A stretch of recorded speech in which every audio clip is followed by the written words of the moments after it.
Hello YouTube, I'm Nebutron and I'm finally doing it. I'm finally doing what you've all been asking for.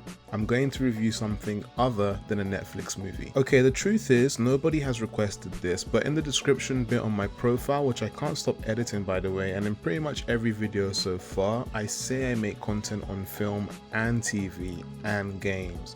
And it's been bugging me that I haven't made any content on that other stuff yet. But that changes today. So yeah, sure, it's still Netflix, but it's a show. And that show is season 1 of Shadow and Bone. Now, I saw the trailer for this a while ago, and I thought it looked cool. And to be fair to it, it does look cool. But there's a bit more I have to say about it. Before we jump in, if it's your first time here, stay a while, have a look around, and if you enjoy the content, consider subscribing. It would help me out a bunch, and it would categorically make you a better person. Why are you boring me? I'm right. I'm just joking. On with the review. So, Shadow and Bone is a show based on a YA fiction series written by Leigh Bardugo. It's about a world with certain magical elements divided by a massive dark cloud-like thing full of creatures that everyone is terrified of and scared to cross, and the story basically starts when a young person who is able to manipulate light appears. If you've read the books, I'm really sorry if that summary sounds butchered. I haven't read the books and I'm not a young adult, and I found Shadow and Bone to be pretty average. It starts strongly but quickly loses steam and kind of just limps over the line at the end. This is where I warn you about spoilers and stuff, so yeah, there are spoilers ahead. Think of this as the part where we cross the fold. I'm going to start with Alina and Mal, depicted by Jessie May Lee and Archie Renault, seeing as the show really centers on those two characters, and it does help that they have a genuine chemistry. In fact, the acting across the board in Shadow and Bone is really quite good, and I was pleasantly surprised for the most part. So in these kind of stories, there's always a special one, you know the drill by now, and that lucky person in Shadow and Bone is Alina. So there are these humans called Grisha because they have special abilities that allow them to manipulate matter, so things like air, fire, water, very Last Airbender like. Alina, however, is extremely rare in her ability to manipulate light. But before that becomes apparent, she's regularly shunned because of her mixed Shu-Ravkan ancestry. She's biracial. Alina is also a map maker, and she's really treated like crap because she's half Shu, which isn't nice at all. And I might be wrong, but I can't remember anybody ever defending her when this happened. It's like in this world, it's just okay to be casually racist. I have to suspect that Alina's arc in season 2 will develop her further because she's really unsatisfying to watch in season 1. She doesn't know anything about her own power or her environment, and sure, her situation means she isn't given the opportunity to express much agency, but she's still way too trusting, and she adapts to that palace life real quick. Alina's younger self, revealed in flashbacks, seems much more daring and adventurous than her young adult self really, and while I think Jessie does a great job in portraying her, Alina as a character spends most of her time under glorified house arrest or being rescued. That being said, Alina does have a developing character arc of sorts. She does make a real decision in deciding not to follow the Darkling's mother's instructions after learning the truth about him.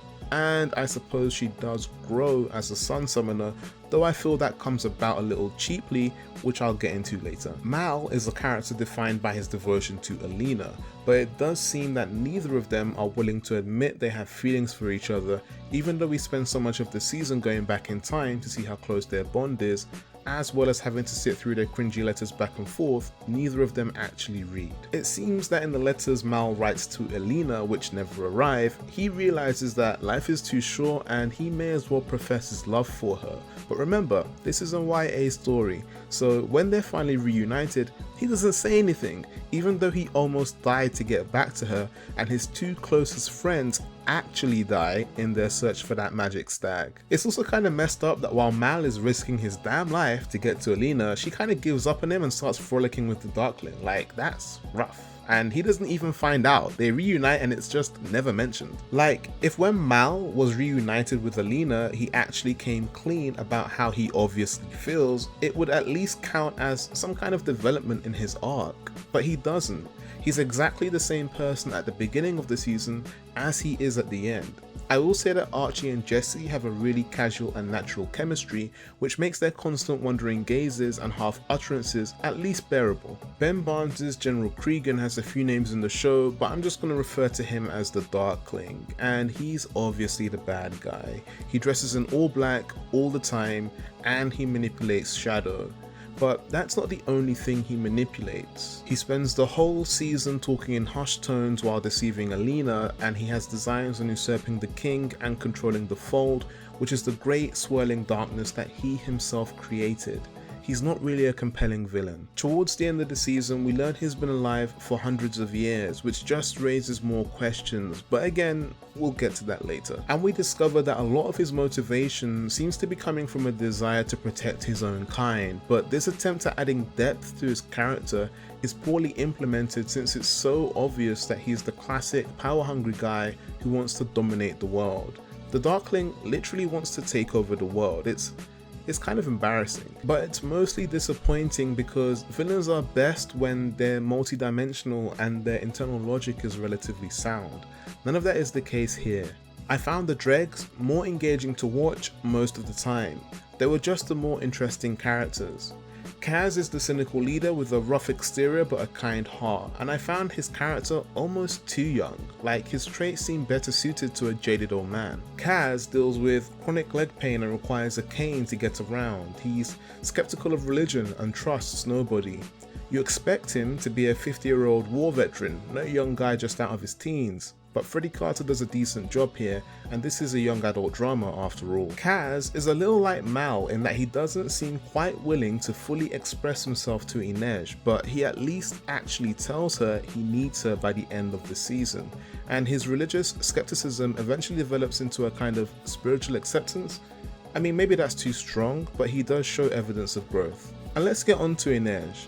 Inej is my favourite character in season 1. First of all, she's probably the most skillful fighter in the whole show, but she's also really well portrayed by Amita Suman. Inej has a lot going on. She's an orphan who is indentured to a prostitution ring, she's on the cusp of freedom due to the job she's on with the Dregs, and she has a long lost sister out in the world somewhere she seemingly hasn't given up on. I don't know, I just found her more interesting. She is devoutly religious, largely because the only keepsake she has from her mother is a bit of religious fabric, and when she witnesses Alina's ability, she basically devotes herself to Alina's cause. Inej also has all the skills to make her a peerless assassin, but she's against killing because of her religion. So when she kills for the first time, it's a really weighty moment for her, and she does it to save Kaz. To be honest, it's a really weighty moment for Kaz too. And later on, when she's fighting off a Grisha, she tries to spare her attacker's life, but the Grisha pledges to hunt her down, and for a second, I thought she was going to let her live, but she doesn't, and it's interesting because she doesn't want to kill, but she realizes it's smarter not to have this fire-wielding, bloodlusting mage chasing her around. Inej is cool. Inej's journey in season 1 is about her path towards freedom, her faith in something bigger than herself, and balancing her moral code. These things clash in interesting ways, and these factors make her more interesting than pretty much every character in Shadow and Bone. Jesper Fahey's Kit provides much of the comic relief in Shadow and Bone, which at first is a little hit and miss, but it does grow on you. And Kit is a talented combatant. He manages to take out a Grisha pursuing him with his excellent skills, and Kit's coolest moment is undoubtedly the train scene through the fold, where his sharp shooting really gets to shine. Kit is a pretty thin character though. He seems loyal and caring, and he is trusted by Inej and Kaz, but you don't really learn much about him in season 1, unfortunately. I want to talk about the single worst character in this show, and that is Zoya. She is so bad. I'm not sure how she is in the books, but her entire personality here is hating Alina, and there's barely any justification for it. I mean, sure, the Darkling is obsessed with her, but it's not like she's in a relationship with the Darkling to justify the level of jealousy she possesses. She's also a character who seems to favour propositioning men with sex, and being rejected twice leads to her hating Alina even more. It's pretty ridiculous. I mean, it would be interesting if we knew more about her background, perhaps revealing she's been scorned in the past and maybe craves real affection, you know, the things that kind of round the character, but none of that is provided. I mean, at the end of season 1, after she's literally helped everyone defeat the Darkling when it's been revealed that he's obviously a whack job and has possibly even killed members of Zoya's own family, she still makes a point to tell Alina she doesn't like her. It's just bizarre. The production quality for Shadow and Bone is really high. It's so well shot and the cast is genuinely talented. The visual effects are brilliant too, with the Volca monsters of the fold looking legitimately vicious and the Grisha ability effects being pretty satisfying to watch. Particularly the Darkling's ability to summon Shadow. There are some cool set pieces in here. Netflix have obviously spent a lot of money on this. In fact, one of the production companies involved are also behind Stranger Things, which does make a lot of sense. I found the narration sequences from Alina and Mal's letter writing a little cringy at times, but overall the writing is fine, no real complaints. It's a little wooden at times and the delivery can be off, but there are enough moments of decent chemistry between various actors to offset that. Overall, Shadow and Bone is okay, but it's not great by any stretch. It definitely starts strong, setting the tone well and avoiding overloading the audience with exposition, and I enjoyed its approach to world building. But as you go deeper into the season, the exposition gets worse and it really detracts from the show, as multiple episodes end up feeling like the plot is just crawling along with bits of exposition to fill the gaps. There are a few questions that are raised too, like why isn't it common knowledge that Grisha are practically immortal the more they use their abilities? And if Grisha aged really slowly, just how old is the Darkling's mother, who is probably the oldest Grisha we see in the show? Also, the whole thing with the stag is pretty ridiculous, with Alina having a gut feeling that the exposited story of having to kill the mythical beast to amplify her powers was wrong and that there must be another way. And then in the finale, suddenly realizing that the stag chose her, whatever that means, and just deciding to overpower the Darkling. Elements like this definitely let the show down, and while the cast is really talented, most of the characters in Shadow and Bone are flat and one-dimensional. Maybe this will be expanded upon in season 2 because the talent is definitely there to make it happen, but for me, Shadow and Bone season 1 is no better than a 3 out of 5, and I think I'm being generous. It can be enjoyable, but it's more a season that displays small elements of potential rather than cements its place as the next big thing. If you made it to the end, thank you. It's taken me a while to review anything other than a film, but I am happy to have this out. If you enjoyed the review, drop a like, share it, and subscribe if you're feeling adventurous. It would be a massive help. What did you think of Shadow and Bone? And if you've read the books, how does it compare? Let's talk about it all in the comments below. I'll be back soon with more content on film, TV, or games, but until next time, I'm out.